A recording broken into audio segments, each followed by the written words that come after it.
From the national newsroom of the Canadian Press, I'm Jason White. Prime Minister Mark Carney says Israel's plans to take over part of the Gaza Strip will hurt both Palestinians and the hostages still being held by Hamas. Israel's cabinet has approved a plan to take military control of Gaza City. Carney says Canada's stance remains the same. There must be a ceasefire in Gaza and Hamas must release its hostages. That this action is not going to contribute to an improvement in the humanitarian situation on the ground.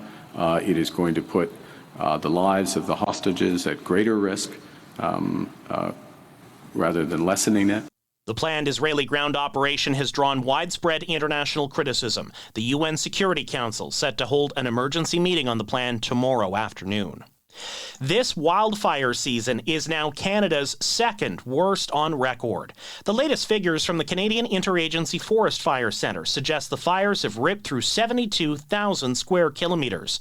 That's an area about the size of New Brunswick. Centre spokesperson Alexandria Jones says this season has strained Canada's wildfire resources. And so that's another justification for why we bring in more international resources. Saskatchewan and Manitoba have seen the most area burned out of any other province. New military recruits are in for a big pay bump as Canada hopes to attract and keep more service members. Prime Minister Mark Carney announced a 20% pay increase for entry-level pay for Canadian Armed Forces privates. Higher ranks will see smaller increases. Reservists will get a 13% raise. A senior economist at Indeed says July's job numbers did not reflect a country under siege from U.S. tariffs.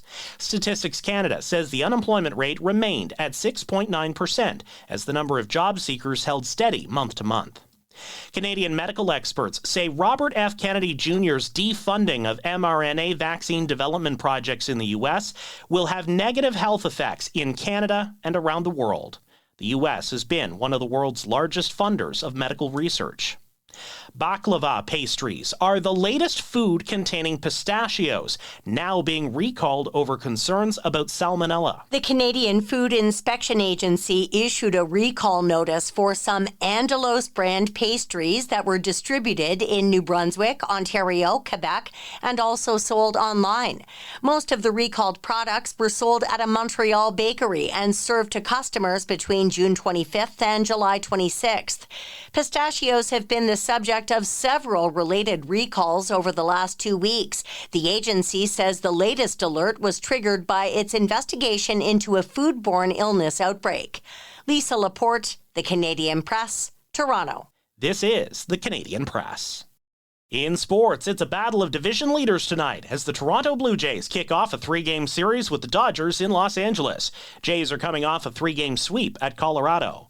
The Montreal Alouettes can grab a share of first place tonight in the CFL's East Division standings when they host the Edmonton Elks. A win tonight would give Montreal a 6-3 record, the same as Hamilton. Rising star Victoria Mboko has officially cracked the WTA's top 25 after last night's victory at the National Bank Open in Montreal. Crowds have been throwing adult-themed toys onto the court during recent WNBA games. One of them nearly hit Fever guard Sophie Cunningham. Lynx head coach Cheryl Reeves says the throwers should face serious consequences. These people that are doing this should be held accountable, and we're not the butt of the joke. They're the problem, and we need to take action. The criminal behavior has led to some arrests so far. From the Canadian Press, I'm Jason White. Thanks for listening. Don't forget to follow and subscribe. For more of today's top stories, visit thecanadianpressnews.ca.